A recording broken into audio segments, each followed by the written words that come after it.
మీరు చూస్తున్నటువంటి వరి కేఎన్ఎం వెరైటీ. దీన్ని వేసి నెల రోజులు అవుతుంది. ఈరోజు మార్చి 30, దాదాపుగా నెల రోజులు అవుతుంది దీన్ని వేసి. ఈ సీజన్లో ఈ వరి అయితే నాకు తెలిసి వేయకూడదండి. దీన్ని ఇంతకుముందు కూడా మేము వేసినాము, కాకపోతే అప్పుడు ఎల్లో వచ్చి అది పోయింది. తర్వాత మళ్ళీ లేట్గా వేయడం వలన ఇప్పుడు అంటే ఒక మార్చి నెలలో స్టార్టింగ్లో అట్లా వేయడం వలన, లేదంటే ఫిబ్రవరి నెల ఎండింగ్లో వేయడం వలన దీనికి వచ్చేటువంటి డిసీజెస్ అయితే చాలా ఎక్కువ ఉన్నాయి. మీరు ఇక్కడ చూస్తూ ఉన్నారు కదా, ఈ విధంగా ఎండిపోతూ ఉంది. దీని వచ్చేసి కొంతమంది తెల్ల తెగులు అంటున్నారు, కొంతమంది వచ్చేసి చల్ల తెగులు అంటున్నారు. దీనివల్ల ఏమంటే మొత్తం వరి అంతా కూడా ఎదగకుండా ఈ విధంగా అయిపోతుంది. సో ఇది కాకుండా ఈ సీజన్లో దీనికి ఎక్కువగా మోపిప్పు ఉంది. మోపిప్పు అంటే ఏం లేదండి, వరి ఏదైతే ఉందో ఈ వరి మొవ్వులు ఉంటాయి కదా, సో ఆ మొవ్వులు ఎర్రగా అయిపోయి తర్వాత ఎండిపోతాయి. దానివల్ల అసలు ఆ మొక్క అంతా కూడా పోతుంది.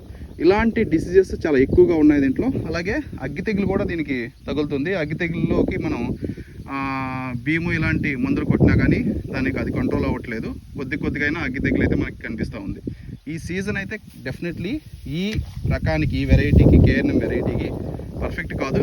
పర్టికులర్గా మాది వచ్చేసి ఇసుక నేల, ఇక్కడ తీర ప్రాంతంలో ఉంటుంది. ఈ ఇసుక నేలకైతే ఇంకా డెఫినెట్లీ అసలు ఇది సూటబుల్ కాదు.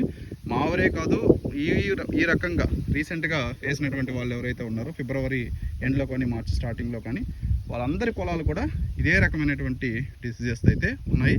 దీనివల్ల దిగుబడి కూడా సరిగ్గా రాదు. Thank you very much.